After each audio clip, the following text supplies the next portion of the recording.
오늘 말씀은 야훼의 종의 성공에 대해서 말씀하고 있습니다. 하나님께서 모태에서부터 택정하셔서 일을 맡기신 그 야훼의 종이 열심히 하나님의 일을 행했는데도 백성들이 그것을 듣지를 않습니다. 그런데 우리 옛말에도 천시지리인화라는 그런 단어가 있습니다. 천지인이죠. 하나님의 때가 돼야 되고 땅의 유익한 그런 시기를 만나고 사람들이 인화 단결해서 하늘과 땅과 사람이 조화를 이루어야 그 모든 것이 성취된다는 그런 뜻입니다. 하나님께서 야훼의 종을 보내셨는데도 불구하고 아직 사람들이 그 말씀을 듣고 변화될 그 때가 되지 않았은즉 4절에 보면 나는 말하기를 내가 헛되이 수고하였으며 무익하게 공연히 내 힘을 다하였다 해도다. 온 힘을 다하고 열심히 사업을 했는데도 사업이 잘 안 돼요. 요즘같이 건설 경기가 어렵고 집값이 떨어지고 그런 토지 매매는 잘 안 되고 건축 자재값은 오르고 그러면 뭐 여러 그런 사업의 관계자들이 힘들겠습니다만 건설하는 사람들은 특별히 더 어렵겠죠. 경기가 좋을 때도 있고 어려울 때도 있습니다. 새벽부터 밤늦까지 열심히 일해도 내가 헛되이 수고하였다. 내가 정말 나의 모든 힘과 정력을 다 쏟아도 그것을 아무 유익이 없이 도로 헛된 노동을 했구나. 그런데 그런 때에도 낙심하고 절망하면 안 됩니다. 갈라디아서 6장 9절에 보면 우리가 선을 행하되 낙심하지 말지니 포기하지 아니하면 때가 이름에 거둔다고 얘기했습니다. 사람이 우물을 팔 때에도 끝까지 파면 물이 나온다고. 물론 물이 없는 곳에 끝까지 파도 뭐 되겠습니까마는 우리나라 같은 데는 그 어디나 대개는 물이 나옵니다. 조금 적게 파고 또는 많이 파고 깊게 파는 그 차이가 있을 뿐이지 포기하지 아니하면 때가 이르며 거두는 것입니다. 그런데 그 때가 중요한 것입니다. 하나님께서 인간과의 모든 일을 이끌어가는 그런 때가 있다는 것입니다. 그래서 하나님께서는 이제는 이 야훼의 종이 수고한 모든 것들을 이루시고 열매 맺는 그 일을 행하시는데 그 일을 행하시는 하나님의 이름이 세 가지로 7절에 나와 있습니다. 이스라엘의 구속자, 이스라엘의 거룩하신 이 야훼. 그래서 하나님께서 이 야훼의 종, 하나님의 일꾼을 도와주시는데 하나님은 구속자이라. 우리를 속량하시는 자이다. 그래서 이 속량하는 것에 대한 구체적인 예증이 룻기입니다. 그리고 룻의 그 자손인 다윗에게 예수 그리스도께서 오셔서 그야말로 모든 인류를 구속하시는 것을 상징하는 것이죠. 나오미가 남편도 죽고 두 아들도 죽고 모압 여인 이방 며느리만 있는데 무슨 살 길이 있고 희망이 있겠습니까? 그런데 그 나오미가 룻을 통하여 며느리를 통하여 오벳을 낳았다. 나오미가 낳았다 해서 나오미의 아들이라고 사람들이 불렀어. 그건 우리의 혈통적으로는 정말로 무관한 그런 자손이지만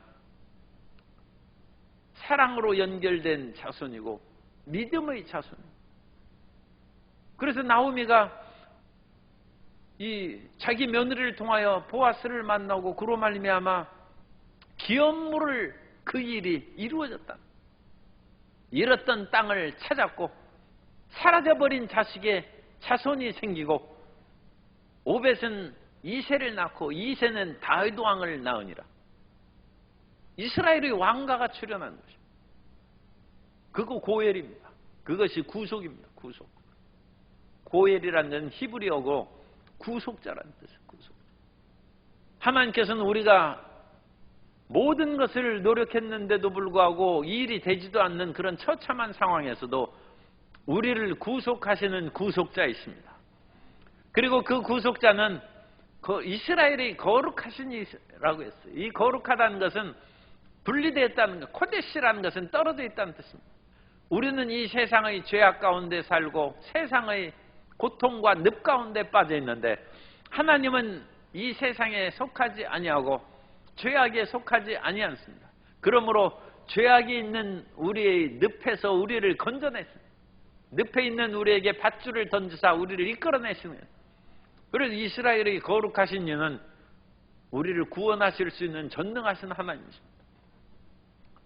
함께 진흙탕 속에서 헤매고 있으면 무슨 구원의 소망이 있고 빛이 있겠습니까? 그러나 하나님께서는 우리를 사랑하심으로 구속하시는 그 하나님이 우리와 함께 계시다는 의미고, 뿐만 아니라 하나님께서는 능력이 있으셔서 초월하고 계신, 그래서 거룩하신 이로 우리를 건지시고, 그 하나님께서는 야훼 하나님이시다. 야훼는 스스로 있는 절대 자유자입니다. 사람들은 여러 가지 인과관계에 얽매여가지고 오늘날 국가의 그냥 공정해야 될 선거관리위원회가 왜 시끄러운지 모르겠어요. 그런데 그 사람들도 공정하게 직원을 뽑고 일을 해야 되는데 자기 자식들을 다 뽑아가지고 지금 문제가 생기고 시끄러운 것이죠. 사람들은 절대 자유가 없습니다. 인과관계에 얽혀서 하기 싫은 일을 하기도 하고 또 인과관계에 얽매여서 죄를 짓기도 합니다. 그러나 하나님께서는 우리를 사랑하시되 우리를 죄악에서 이끌어내시는 자유자이시고 우리에게 해방을 주시는 절대 능력을 가지십니다. 그러므로 야훼 하나님, 그 하나님께서 스스로 있는 자가 애국과 어떤 인과관계에 얽매여가지고 그쪽에 매여 있지 않아요. 그렇기 때문에 그들을 애굽에서 해방시킨 일을 행한 것입니다. 저는 이제 골프를 하지 않습니다만 골프 경기를 구경하는데, 왜 구경하느냐? 그 사람들이 얼마나 열심히 하는지 그것을 이제 제가 봐요. 탁구 치는 것도 제가 탁구 안 칩니다.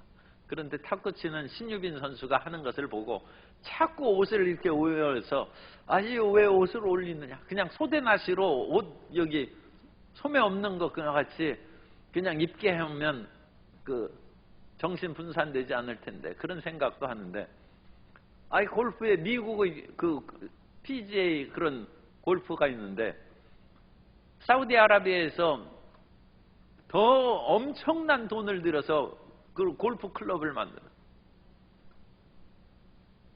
타이거 우즈 같은 그런 미국의 그런 골프 그 클럽에 속한 사람에게 어마어마한 금액을 주면서 우리 이 사우디아라비아에서 새로 만든 거기에 가입하면 그 돈을 주겠다고 했는데 미국을 사랑했는지 아니면 전통적인 골프 클럽을 사랑했는지 거절했어요.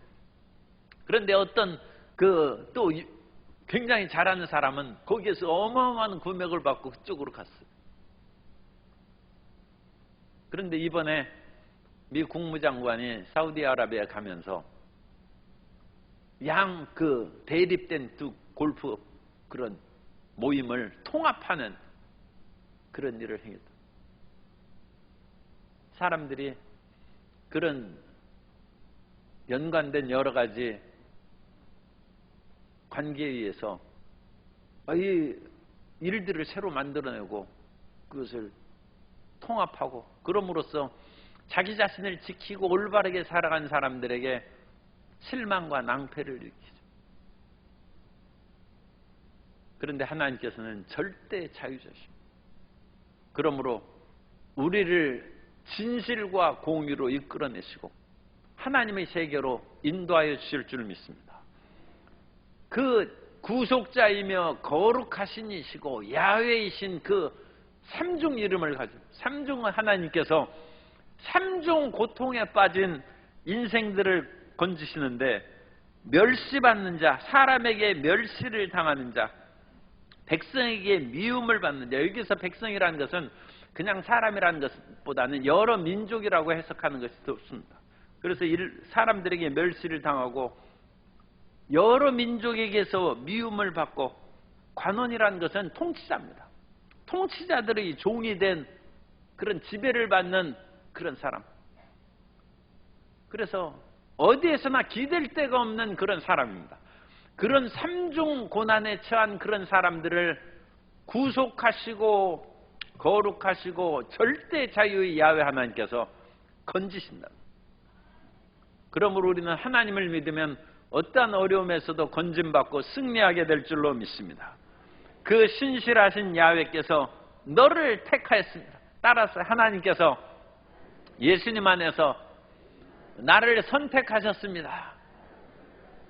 그것이 나의 재산이요 자랑입니다. 우리가 내세울 것은 그거밖에. 예수님께서 나를 선택하셔서 하나님의 자녀로 삼으시고 그 보증으로 성령을 주셨다는 거예요. 그것을 가지면 다 가지는 것입니다. 그래서 8절에 보면 야훼께서 이같이 이르시되 은혜의 때에 내가 내게 응답하였고 구원의 날에 내가 너를 도왔도다. 이제 하나님의 은혜의 때요 구원의 날이 임하였다는 거예요. 하나님의 이 때는 카이로스라는 단어를 쓰는데 하나님이 정하신 그 때입니다. 그 정하신 때까지 끝까지 믿어야 돼. 끝까지 기도해야 돼. 뒤로 물러서면 안 돼. 우리가 나에 있는 믿음으로 말미암아 살리라. 또한 뒤로 물러가면 내 마음이 저를 기뻐하지 아니한다고 했어요. 아니 5년 기도했는데요. 10년 기도했는데 예수님 오시기까지 이스라엘 백성들은 1000몇백 년을 기도했어요. 메시아 예언을 한 후에 그들은 끈질기게 기도했어요. 우리도 참 이 너무 무거운 얘기인데 대를 이어 기도해. 대를 이어. 우리 시대에 뭐 1, 2년 기도해서 응답 안 해. 그러면 안 돼. 대를 이어서 기도해. 수십 년, 수백 년. 이스라엘 백성들은 70년 포로의 대를 이어서 기도해서 페르시아 고레스 왕의 해방을 맞이했고, 예루살렘 성이 예수님 오신 후에 무너진 후에 1800년을 대를 이어서 이스라엘 백성들이 기도해서 1948년 5월 14일에 이스라엘이 건국됐어요. 이 세계에 1800년 동안 망했다가 언어가 회복되고 히브리어가 다시 부활됐어요. 언어를 다시 만들고 언어를 만든 학자들이 그 자기가 만든 언어를 자기 자식들에게 가르쳐서 그 자식들이 히브리어를 하기 시작했어요. 세상에 어찌 이런 민족이, 그런 것은 참으로 본받을 만한 일. 끝까지 대를 이어서 하나님의 은혜의 때 구원의 날이 우리에게 임하도록 전진해 나아가야 될 줄로 믿습니다. 그래서 이 때가 이름에 이제는 하나님의 전인 구원의 역사가 이루어져서 나라를 일으켜 그들에게 황무하였던 땅을 기업으로 상속하고, 그래서 영혼이 잘 될 뿐만 아니라 이 모든 산업이 잘 되는 거예요. 그리고 9절에 보면 잡혀있는 감옥에 갇힌 자입니다. 잡혀있는 자에게 나오라 하며 흑암에 있는 자에게 나타나라 하리. 그러니까 이것은 영혼과 육체 두 개에 해당하는 것이죠. 실질적으로 잡혀있는 사람이 나오라고 한 것이고, 어둠의 속에 창살 없는 감옥에 갇혀있는 흑암의 우울증과 공황장애에 잡혀있는 자에게 나타나라. 이제 빛 가운데 살아가라는 것입니다.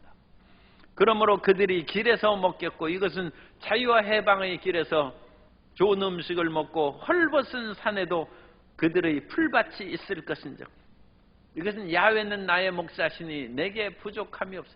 그가 나를 푸른 풀밭에 누이시고 쉴만한 물가로 인도하신다. 그것이 이 9절과 10절에 다시 우리가 연상할 수 있어요. 그들의 풀밭이 있을 것인즉 하고 10절 끝에는 그들을 이끌되 샘물 근원으로 인도할 것입니다. 이스라엘은 유목민족 생활을 했기 때문에 이 근본적인 풍요는 푸른 풀밭과 쉴만한 물가에, 그래서 이와 같은 연상을 이사야에서도 9절 10절에서도 이제 풍요의 세계가 나온다는 거예요. 그들을 풀밭이 있을 것이고 샘물 근원으로 이끈다는 것입니다. 하나님의 때가 되면 쌓을 것이 없도록 복을 내려주십니다. 말이 나왔으니까 말씀입니다만 11조를 한 1, 2년 들여가지고 금방 부자 안 됩니다. 물론 하나님께서 금방 부자 되게 하는 사람도 있을 것입니다만 끝까지 드려요. 그러면 하나님께서 쌓을 것이 없도록 복을 내려주신 것을 체험하게 될 줄로 믿습니다. 그래야지 조금 하다가 그거 중단해버리면, 아니 샘물도 조금 파다가 안 하면 물이 안 나오죠. 샘 파다가. 그런 것처럼 믿음을 가지고 끝까지 전진하는 그 마음을 하지만, 주님께서 말라기서에서 그와 같이 3장 10절에 약속하셨는데 주님께서 쌓을 것이 없도록 부어주시는 그 축복을 누리는 성도 여러분 되시기를 주님 이름으로 축복합니다. 그래서 이 백성들이 이제 그 온갖 고통의 그런 좌절의 땅에서, 바벨론의 땅에서 나오는 것입니다. 이미 이 이사야 49장은 포로 귀환이 이루어진 이후에 기록된 것입니다. 그래서 이 시기는 이 성경 본문에 연대가 안 나오는데 구약학자들은 한 520년경으로 봅니다. 그러면 주전 538년에 고레스의 포로 귀환령이 일어나서 이제 10몇 년이 지났어요. 그래서 그 무렵에 520년경에 이스라엘 백성들은 이미 귀환했고 1차 포로 귀환이 있었고 그 다음에 이제 2차, 3차 포로 귀환이 이루어집니다. 그래서 끊임없이 바벨론에 사로잡고 흩어져 있던 사람들이 돌아오고 있는 그 시대입니다. 그 돌아오고 있는 그 시대인데, 그들이 우리 일제강점기에 어떤 사람은 일본 섬에서, 일본에서 징용을 당하고 고통을 당하고, 어떤 사람은 동남아에서 끌려가서 고통을 당하고, 태평양의 섬에서 그야말로 땅을 파고 진지에 있던 그 사람들이 돌아오는 거예요. 그런 것처럼 유대인의 디아스포라, 흩어진 사람들이 온 군데에서 돌아오시는데 하나님께서 길을 만들어 주신다는 것이 11절에 내가 나의 모든 산을 길로 만들고 나의 대로를 도두리니, 12절 어떤 사람은 먼 곳에서, 어떤 사람은 북쪽과 서쪽에서, 어떤 사람은 시님 땅에서 오리라. 바벨론은 동쪽입니다. 그러니까 이미 동쪽에서는 1차 기간이 이루어졌답니다. 동쪽에서 왔어요. 그리고 어떤 사람은 먼 곳에서 오는데 동서남북에서 다 오는 것입니다. 그래서 북쪽과 서쪽에서, 어떤 사람은 시님 땅에서, 시님이 그러니까 이것이 남쪽이라는 뜻입니다. 시님은 그 애굽의 아스원 지역을 시님이라고 합니다. 그러니까 이 성경은 이 문맥상에서 이제 해석해야죠. 이 시님의 땅을, 시님을 잘 알지 못했어요. 그래서 이것을 그 시님 아스원이라고도 번역할 수 있지만, 정확하게 알았더라면 우위의 조화를 이루어서 북쪽과 서쪽에서, 어떤 사람은 남쪽 땅에서 오리라, 그렇게 이제 번역했을 것인데, 히브리어가 이제 2700년 전 그런 언어를 우리가 정확하게 이해하기가 쉽지 않죠. 동서남북에서 다 돌아온다. 우리가 잘 되면 동서남북에서 사람들이 모여오는 것이고, 온 땅에 하나님의 복이 충만하게 임하는 것입니다. 이전에 우리나라가 경제적인 부흥과 수출을 많이 한 것은 서쪽에 있는 땅에서 많이 수입을 해줘서 그렇게 가져왔는데, 요즘에 신문에 보면 서쪽 땅에서 수입을 해가는 것이 아니라 그 제품이 우리나라에 더 많이 들어와요. 그래서 무역 역조 현상이 일어났어요. 그래서 거기에서 더 이상 물건 팔 수 없게 되자 자동차 시장과 온 그런 그 우리나라의 사람들이 인도나 온 유럽으로 진출해서 오히려 수출 시장이 세계화되고 넓어졌다는 그런 보도가 나와 있습니다. 물론 일부 업종에 해당하겠습니다만 우리가 하나님의 도우심을 받으면 어느 한 지역에 매이지 아니하고 온 지역으로 퍼져나가는 진정한 세계적인 기업으로 이 나라의 기업이 발돋움하고 번성하고 더 장구하게 흥왕하게 될 줄로 믿습니다. 그러니까 그런 더 높고 더 위대한 세계로 전진해 나가야죠. 중동의 그런 세력들이 이슬람교가 세워져서 유럽의 사람들이 인도에 가는 길이 막혔을 때 인도로 돌아가는 길을 찾고자 콜럼버스가 그야말로 항해를 시작하고 마젤란이 항해를 시작하고 그래서 유럽 사람들이 바다를 정복했어요. 유럽 사람들이 바다를 정복한 이후부터 서양의 GDP가 동양의 GDP를 능가하기 시작했고 오늘날 유럽 시대가 됩니다. 유럽의 서양 사람들이 세계를 지배합니다.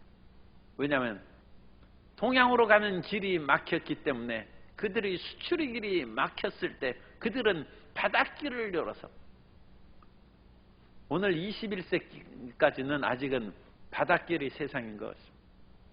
그러나 앞으로 22세기에는 우주의 하늘의 길이 열릴지 모릅니다.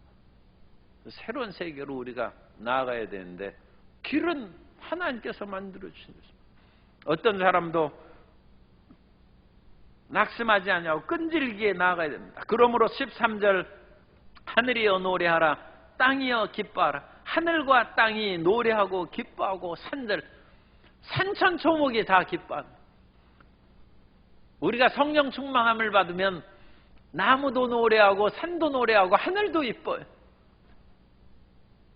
마음이 낙심하면 하늘도 어둡고 온 것이 다 어두운데 이전에 최자슬 목사님이 그 모든 고통과 좌절에서 나와서 기도글에 나와서 은혜 충만함을 받고 나오니까 나무들이 손을 들고 춤을 추더라고요. 나무들이 가지가 이렇게 열려있는 것이 항상 우리가 보는데 그것이 손을 들고 춤추는 것임을 그때 처음 알았어요. 은혜 받으면 나무도 춤을 추고 산들도 하늘도 땅도 노래하는 것입니다. 그 하나님의 위대한 역사를 체험하고 승리의 길로 걸어가는 우리 모든 성도님 되시기를 주님 이름으로 축원합니다. 야훼의 종도 노력하는 것이 수포로 돌아간 그런 때가 있어요. 백성들이 믿지 않았어요. 어제도 말씀드렸습니다만 귀신을 쫓아내니까 저가 바알세불의 힘을 입어 귀신을 쫓아낸다. 예수님께서도 무시당하고 그것을 인하여 마음이 언짢은 때가 있습니다. 그러나 끝까지 전진해 나아가며 하나님께서 그 때가 이르매 구속자이신 하나님, 거룩하신 하나님 야훼께서 길을 열어주셔서